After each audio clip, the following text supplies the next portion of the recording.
Have you ever stayed with someone long after you knew the relationship had already ended? Not because you were happy, not even because you believed it would improve. Leaving just felt like stepping into a life you couldn't picture yet. Or maybe it wasn't a relationship. Maybe it was a job that made Sunday evenings feel heavy, a routine that slowly drained your energy, a life that looked stable from the outside but quietly felt misaligned on the inside. Nothing dramatic enough to force change, nothing unbearable enough to justify leaving. So you stayed. What was meant to be temporary slowly hardened into permanence. Days became months, months became years. And eventually, the life you once questioned became the only one you knew. If this feels familiar, you're not alone. People often assume this happens because of weakness or indecision, but those explanations are too simple. Many capable, intelligent people remain in situations that no longer fulfill them. Not for lack of awareness, not for lack of ability. Something deeper is at work. Your brain is not designed to maximize happiness. It is designed to minimize threat. From a survival perspective, certainty matters more than fulfillment. A painful situation you understand is easier to manage than a better one you cannot predict. In uncertain territory, the brain has no map, no reliable expectations, no way to prepare. And to a system built for survival, unpredictability often feels like danger. In fact, the brain operates less like a planner and more like a prediction machine. Its goal is not to create the best future possible. Its goal is to reduce surprise, because surprise means uncertainty, and uncertainty has always meant risk. Even a negative prediction is easier to tolerate than no prediction at all. This is why familiarity exerts such power. Anything repeatedly experienced without catastrophic consequences gradually feels safe. Not necessarily good, just survivable. A song you once disliked becomes comforting. A place that felt foreign becomes home. A routine that once felt temporary becomes normal. The brain keeps a quiet record. I've been here before. I survived. Therefore, this is acceptable.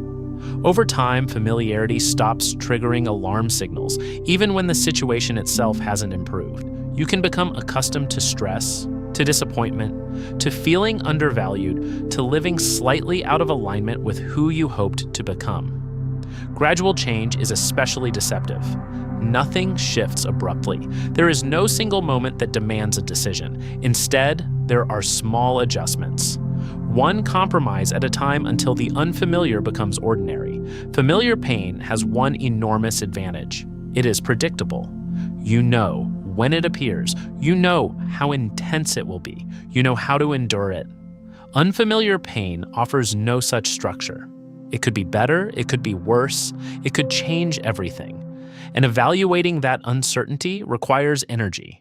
Novel situations force the brain to work harder to analyze, simulate, anticipate outcomes. Familiar ones run on autopilot. So the mind quietly gravitates toward what is cognitively cheaper, even if it is emotionally costly.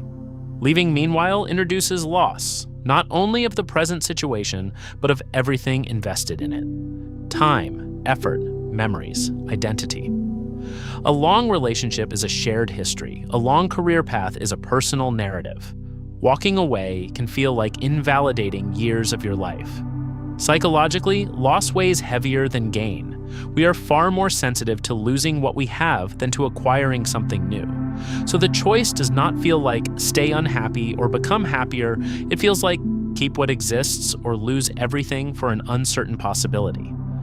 The present is concrete.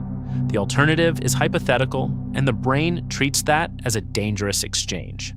This dynamic shows up everywhere, in relationships that persist without vitality, in careers that no longer reflect who you are, in identities formed decades earlier that feel impossible to rewrite.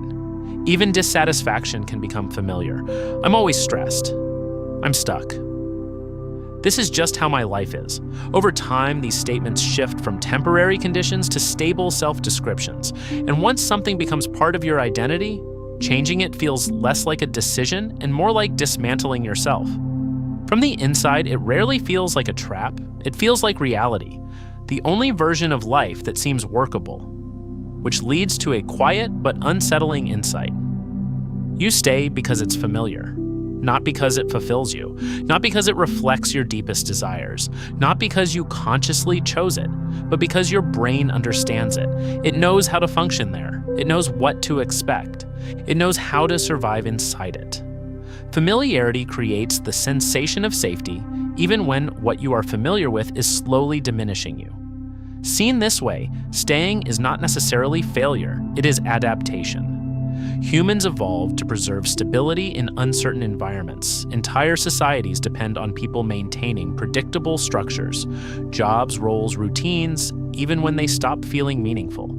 So if you find yourself wondering why you didn't leave sooner, why change always felt just out of reach, it may not be because something is wrong with you. It may be because your survival system was working exactly as intended. Understanding this doesn't erase regret. It doesn't recover lost time. It doesn't tell you what to do next. But it softens the harshest conclusion that you failed your own life. Perhaps you were not failing. Perhaps you were holding on to what felt survivable. And even now, understanding this may not move you to a different place tomorrow. Familiar structures do not dissolve overnight. Attachments do not vanish simply because you see them clearly. You may still wake up in the same room with the same responsibilities, inside the same life. But something subtle can change. You begin to recognize the quiet trade that has been happening. Predictability in exchange for possibility. Stability in exchange for aliveness. Certainty in exchange for freedom. Not as a deliberate bargain, but as a gradual drift. Most lives are not shaped by a single defining choice. They are shaped by thousands of small moments when uncertainty felt slightly too risky to embrace. So if you are still there, still in the familiar place, it may not be because you lack courage. Familiarity is one of the strongest forces in human psychology. Recognizing that force doesn't map out a new life for you, but it returns something that familiarity quietly erodes, the awareness that other paths exist, not guaranteed, not fully visible, not waiting neatly ahead, but still possible. And sometimes realizing you were not trapped, only accustomed, quietly changes what you believe is possible.